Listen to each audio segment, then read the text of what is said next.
Hello cycling fans watching around the world.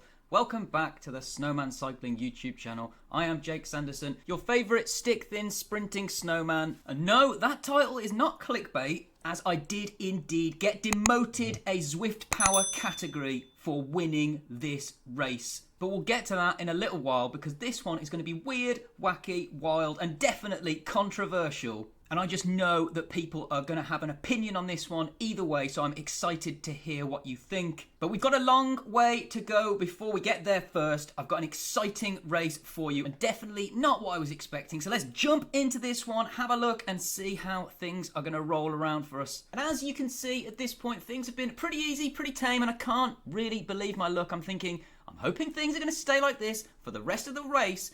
But I'm just checking the other riders in this race on ZwiftPower, and I can see that there's a rider, Jez Cox, who's just been demoted from A. He's a 4.4 watt per kilo 20-minute rider in the last month, and it looks like he has a plan from the word go on this one, because as soon as we hit this little rise, he hits on the afterburners and he goes full gas as hard as he can to try and get a separation from the rest of the group. So we had a nice little warm-up for a couple of K where everything was calm, and then it's all kicking off. And looking in ZwiftPower, I can see that Dr. Cox, as I like to call him, has got a really good 20-minute to 1-minute power. His punch isn't so good, but his 1-minute power is around 7 watts per kilo. That's easily enough to get away, and with a 4.4 watt per kilo 20 minutes, stay away. So we're going to have to be really careful of this guy. And if he attacks, we're not going to be able to let him go. We're going to have to try and go with him and sit on him, because if he gets a gap, he's going to keep it.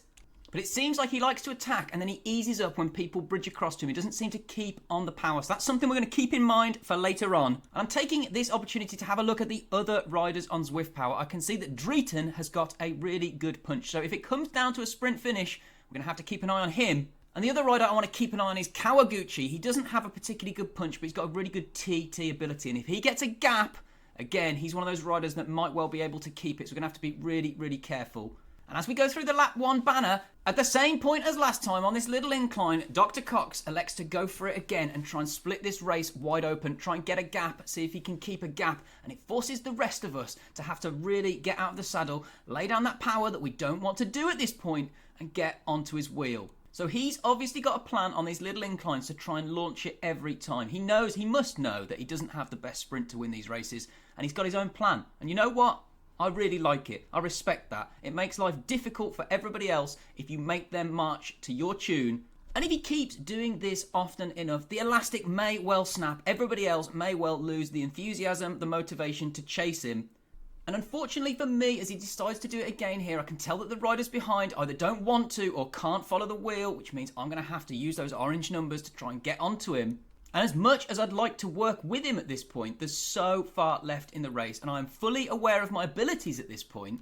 And by that, I mean that I'm the weakest rider in this group for 20-minute power. My 20-minute power at the minute is only 3.5 watts per kilo for the last 3 months. My 5-minute power is around 4.0. And it means that I just have to be really economical with these attacks, these efforts, and trying to work with people or go to the front. You'll see I don't go to the front of this race at any point. I don't put down any power. I don't need to have to do. But every time one of these attacks opens up and Dr. Cox goes for it on the front, I have to use some of my limited resources to try and close the wheel. But at this point, I'm realising that every time he attacks, I bridge up to him, he eases up, and then the rest of the group seem to lay down the power to join back up, which makes me think this time, I'm not doing it. I'm going to make these riders work for me. It might take us a little bit longer to catch Dr. Cox, but why would I keep using those orange numbers and bridging up if he eases up and then the group catches us anyway? Those riders behind clearly have a little bit more in the tank than they want me to think that they do, and they're trying to get me to work to close that gap for them. And to be fair, I'd be doing the exact same thing. This is all about chicken, and it's all about who's going to blink first, who's going to flinch first, and close that gap for you. And like me, you might find that frustrating, annoying, but realistically, that's good racing. More often than not, I find if I'm getting annoyed, it's probably because they're using the right tactics.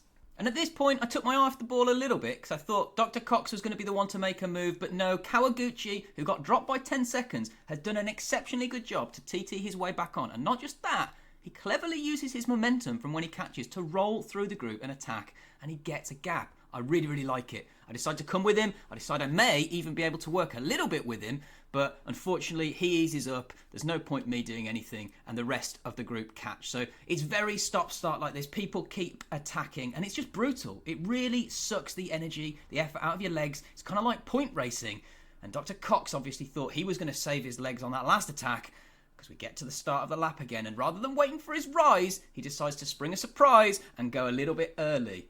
And I really like this tactic. I just think he kind of messed it up a bit by not carrying on when he got the gap, just easing up and waiting. And when people caught on, he just sort of stopped pedaling. I'd have kept going. If I had that power that he had, I'd have kept going. And at this point of the race, we're about to see my biggest mistake by far. You can see that rider AS just pulled to the side of the road with his steering, and that reminded me that I've got steering, so I pulled to the left of the road. However, unfortunately, and this is one of the problems I find with steering, my right steerer wasn't working and I couldn't pull to the right, so I'm stuck out of the draft here like a complete Billy No Mates, whilst everyone else is getting nicely nuzzled in the draft and I'm having to do extra work outside of it. So at this point I thought this could be a terminal mistake. I may have cost myself the race, but fortunately steering auto corrects itself after a little while and I managed to get back on to the group.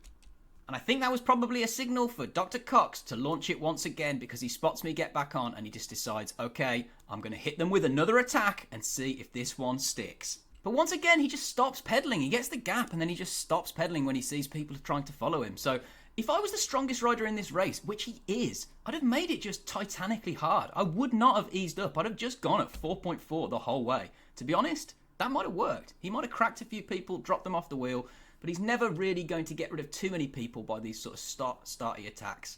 And as we go under the 5k marker, he goes for it again, but every time he does this, I'm noticing that these attacks are getting a little bit weaker. He's clearly running out of energy to use. Every time he does one of these attacks, it burns some matches, takes some effort out of the legs. And he must be thinking, I've hit them with everything but the kitchen sink at this point. I can't get rid of anybody. What else have I got to do to drop these people? And as we're approaching the final lap, I'm expecting him to go for it once again when we hit that rise. But I'm not sure if it's the combined effort of all those attacks or if this time he's going to save it for one big attack. But he just doesn't quite have the punch that he had last time. I was expecting him to go all in at this point. If I was him and I didn't have the sprint, I'd wait till that last lap launch point and then I'd just... everything I had left in the legs, I'd go. I wouldn't look back. I wouldn't care too much who's following me. Because if you think you're probably going to get 5th in the sprint, 3rd place is a really good result. And if you get a gap and you drop 2 of those riders off the back, that's actually quite good. So I just keep going at this point. But unfortunately for him, it's not enough to get away. And me and Drayton are very acutely aware at this point that we may see one big attack left. But other than that, we're about to hit the sprint finish. There's just not enough road left for Owen to do many more attacks.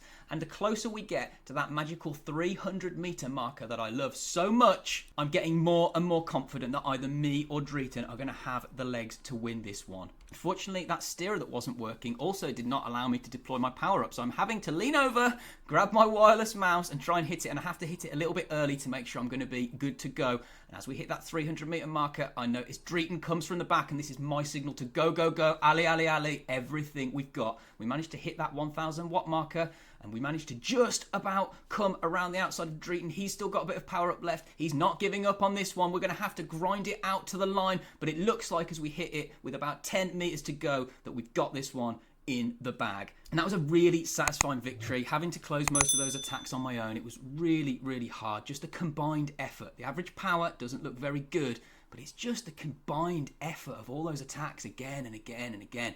And unfortunately for me, post-COVID, my power's still not quite right. I'm still not feeling 100%. But what was really insane here was that I was a B category racer before this race. I was only able to enter the B category pen. I showed as a B category rider on ZwiftPower. But by winning this race and doing an 8 to 10 minute PB for the last couple of months, it seems that ZMAP effort lowered my ZFTP to a point where it took me from B to C category. So as soon as this race finished, I went on to ZwiftPower and I saw I'd been demoted to C category. So that effort from winning that race, that 8 to 10 minute effort, demoted me immediately.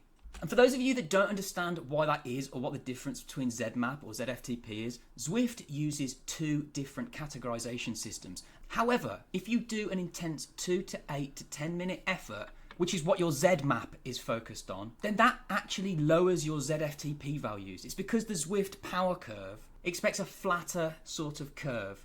And if you don't have that flatter curve and you're more of a sprinter or fast twitch style rider like me, then those short duration efforts can actually lower what Zwift considers your FTP to be. And that actually lowered what Zwift thinks my FTP is by around 15 watts. And that 15 watts took me back from B just underneath into C category. So what do you guys think about that? Is that insane as it seems? Winning a B race can get you demoted? I have to say, it seems a bit crazy to me. But I suppose it's not looking at the results, it's only looking at the power that you're producing. And if I'm honest, being sick after every race that I've done and only managing 3.5 for 20 minutes being a 60 kilo rider, I probably am just about on the border between C and B anyway, so it's probably fair. I'm not sure if I'm going to do much racing in C yet at the minute, but maybe I'll do a couple to see if I can get some fitness in without being sick straight after the race. Because every time I do that, it's sort of stopping me from training again for a couple of days. But I don't want to be called a sandbagging sprinter, so I haven't made up my mind yet. Let me know down below, what do you think? Should I race in C? Should I race in B? Should I just throw my bike out the window and give up racing altogether? And I hope you enjoyed that one as much as I did. Thank you as always for watching. Remember to like, comment, most importantly subscribe. And as always, race fast, ride hard, and remember that you are appreciated.